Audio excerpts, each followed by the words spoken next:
Marcos Alonso gives the Blues their first win at the Etihad Stadium since December 2016 with a goal in the dying seconds of the second half.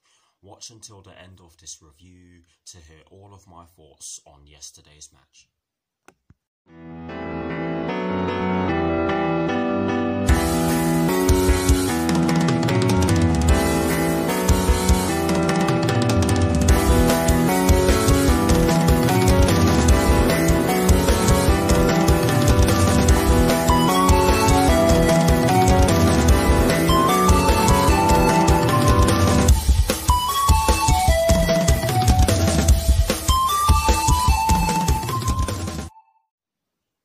Hello people, welcome to my channel, welcome to another video. This is my review of the match that took place yesterday evening at the Etihad Stadium in the Premier League between Manchester City and Chelsea, which Chelsea ended up winning by 2-1. Yes, I got my score prediction correct. But anyways, so what I'm going to do for you guys in terms of this review is that firstly, I'll be giving you guys the lineup that Thomas Tuchel fielded at the start of yesterday's match against Manchester City. I'll then be giving you guys my thoughts on the match itself, and as always, I'll be giving you guys the positives and the negatives that I took from the match, and lastly, I'll be giving you guys my thoughts on Chelsea's upcoming Premier League fixture, which will be taking place next Wednesday at Stamford Bridge against Arsenal, with kickoff at 8:15 PM UK time. So without further ado, let's get straight into this review.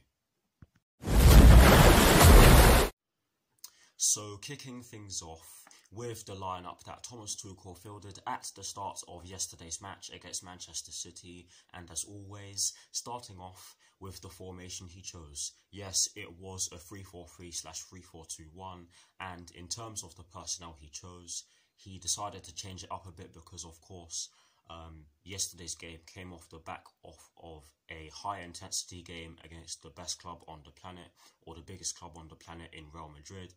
And yes, he chose to go with Edouard Mendy in goal. He went with a back three of Cesar Azpilicueta, Andreas Christensen and Antonio Rudiger. He went with a midfield four, including the two wing-backs from right to left of Reece James, Billy Gilmour, N'Golo Kante and Marcos Alonso. And he went with a front three, strangely enough, from right to left of Christian Pulisic, Timo Werner and Hakim Ziyech.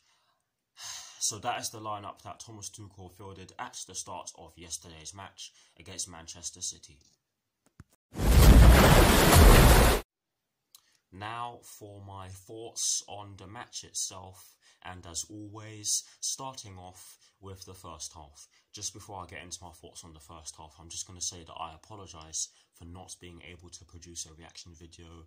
I was working when the match was on Sky Sports, and I was still able to watch the match on the Chelsea website, but at that point I knew what the result was, so it wouldn't have made sense for me to produce a reaction video. But yes, that's why there was no reaction video, and there will be a reaction video for the Arsenal game. But yes, now for my thoughts on the first half. I have to say that it was a bit of a cagey start to the match from us, and Manchester City definitely settled on the ball the quicker out of the two sides in the early stages of yesterday's match. But I felt as though after the first 7 or 8 minutes we got into the game, we started to pass the ball about a bit better, and I say that because we were giving the ball away quite cheaply in the first 7 minutes of the match. But yes, we grew into it. We didn't really create too many clear-cut chances, if any at all. We did struggle to get into our final third, from what I saw anyways. Manchester City were putting us under a great deal of pressure, and both teams just seemed to cancel each other out, and it got to the point where we did have to take shots from outside the box. Timo Werner did have the ball in the back of the net, but he was in an offside position, and he was just offside. But having said that, you could definitely say that he should have timed his run better, even though it was marginal, but it is what it is. But yes, we did have a few shots from outside the box, namely from Hakim Ziyech and Antonio Rudiger, which were on target, but they didn't really test Ederson all too much. But I'm going to paraphrase because there really wasn't a lot in the first half from either side. And I'm going to talk about the goal first and then the penalty that was given against us, because that was a massive talking point at the end of the first half for two reasons.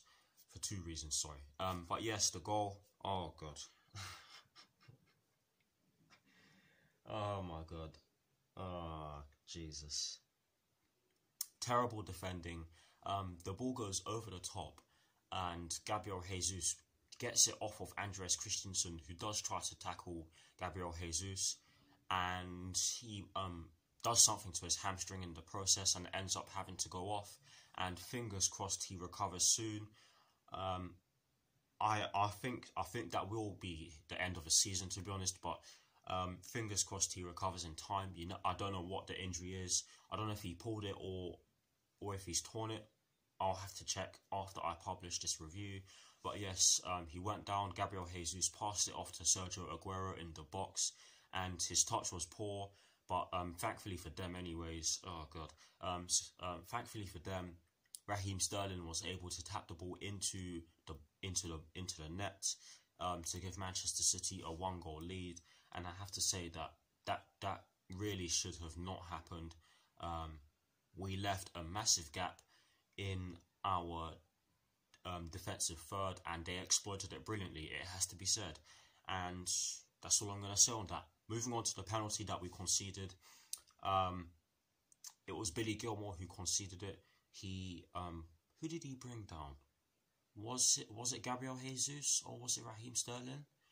He brought down one of their attacking players in the box, of course.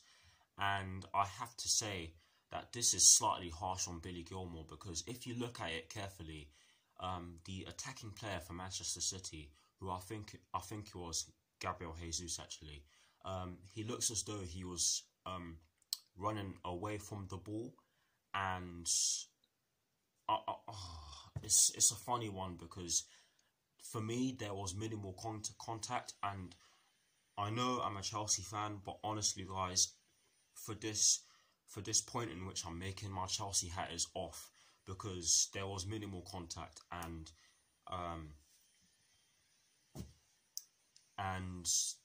Gabriel Jesus just went down. It didn't even look as though Billy Gilmour was trying to put in a full-blown tackle. It looked as though he was trying to pull out. But yes, the penalty was given, but justice was served because Sergio Aguero missed it. And I'm not even going to comment on the Panenka, because you can understand why he tried it. But thankfully, Edouard Mendy was aware enough to not dive and catch the ball. But yes, overall, it was a cagey first half from both sides, to be honest. Not necessarily the best, but not the worst. We did have our chances. We didn't create too many clear-cut chances, but we did have our half chances, if that makes any sort of sense. But now for my thoughts on the second half, and I have to say that we came out of the tunnel all guns blazing. We were by far the better team at the start of that second half, and we had a number of glorious chances to put the ball in the back of the net. Timo Werner did have a few chances, but he was offside, and he should have done better to stay in an onside position. I almost said offside position, but that wouldn't have made sense, of course. But yes, Timo Werner should have done better to be in an onside position for the chances he had when he put the ball in the back of the net.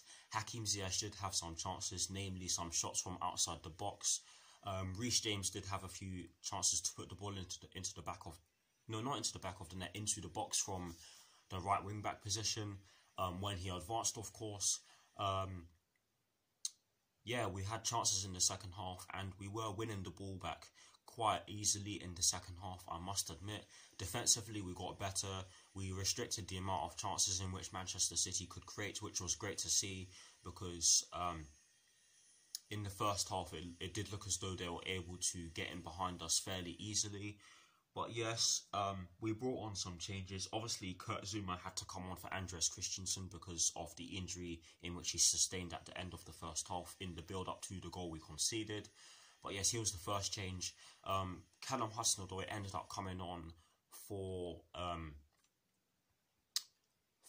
was it for Hakim Ziyech, if I'm not mistaken? Yes, he came on for Hakim Ziyech, And I'll get into the goal because this was a very good goal. Cesar Azpilicueta gets the ball, or was it Christian Pulisic? I can't remember who started off the move, but I think it was Cesar Azpilicueta who gave the ball to Hakim Ziyech, who gave it to Christian Pulisic, who must have given it back to Cesar Azpilicueta, who gave... Oh god, I've got it all mixed up, haven't I? But yes, the goal, the equaliser involved those three players, and Hakim Ziyech ended up getting the ball from Cesar Azpilicueta, I think it was. Guys, I'll have to look at it again. And he took a touch, brilliant touch from him, I have to say, and he just fired it into the bottom right corner with his dominant left foot, and Ederson had no chance of saving it. He had no chance of saving that, let's be real. It was a clean strike, brilliant strike, and a deserved equaliser in my opinion. We had some glorious chances after that, but I'm going to get into the winner because, honestly, this was a great goal. Brilliant move. Reece James put the ball into the box, and if I'm not mistaken, or was it Callum Hudson-Odoi? I think it was Callum Hudson-Odoi who put the ball into the box. Wait, no, it wasn't. Guys, I'm getting mixed up. The ball came into the box from our right-hand side, and it did look as though Callum Hudson-Odoi was going to hit the ball, but Marcos Alonso hit the ball into the top left corner with his weaker right foot, and Ederson had no chance of saving it. It was a great goal, a deserved goal. Marcos Alonso, in my opinion, had a great game. He tore up that left-hand side, and yes, a deserved win in my opinion, because we were by far the better team in that second half, and we were able to control we were able to control the tempo and really just see the game out, which was great to see. And the best example of that, the best example of us trying to do so after we got the goal, if I'm not mistaken, was Jorginho coming on for N'Golo Kante. But yes, guys, a deserved win. And in terms of the positives and the negatives that I took from the match, the first positive that I took from yesterday's match, and by the way, there are two, is that we came from behind. Honestly, guys, had we conceded a goal from the penalty spot, it probably would have been game over because Manchester City would have probably seen the game out. We never know. But yes, we came from behind to win 2-1, and we won out. That was our first win at the... That was our first win at the Etihad Stadium since December 2016, back in the Antonio Conte days, that was. But yes, that is the first positive that I took from yesterday's match. The second and final positive that I took from yesterday's match was the fact that Reece James, Hakim Ziyech and Marcos Alonso were the best players on the pitch. Reece James deservedly got the Man of the Match award. He tore up that right-hand side. He was putting in some absolutely brilliant balls into the box from our right hand side. He was showing some brilliant skill as well. His link up play was absolutely fantastic as well, and on another day he could have scored. But yes, they were the best three players on the pitch, hands down. But yes, those are the two positives. Now for the negative, it's an obvious one. It's the fact that the defending for the goal that we conceded was poor, but I'm going to leave it as that because you can understand why. We were a bit cagey in a way. But yes, that is it for my thoughts on yesterday's 2-1 win over Manchester City, and that is it for my thoughts. Sorry guys, I'm getting my words mixed up. Yeah, that is it for my thoughts on yesterday's match. Please guys, do drop your thoughts on the match in the comment section below, and as always, I'll do my very best to respond. Now, to conclude this review, I am going to give you guys my thoughts on Chelsea's upcoming Premier League fixture, which will be taking place next Wednesday at Stamford Bridge against Arsenal, with kickoff at 8:15 PM UK time. Honestly guys, I do believe that we can get the job done against this team. It's not going to be easy, and I'm certainly not going to underestimate them, especially when you consider what they did to us on Boxing Day. That was embarrassing for us. Yes, we're under new management now, and with the way we've been playing recently, I have it in my belief that we can get the job done against Arsenal next Wednesday. but they will be wanting to get some points, of course. So don't be surprised if they make it very difficult for us. But I'm feeling confident going into this game, and hopefully we win it, because in my opinion, top 4 is not secure yet. We are in 3rd place as of now, because Leicester City lost 4-2 at home to Newcastle United. But yes, it's still a bit tight. But yeah, that's it for my thoughts on our game against Arsenal, and that is it for this review. I hope you all enjoyed it. Please do like, comment and subscribe to my channel if you're new, and I'll see you very soon. Come on, you Blues, and peace.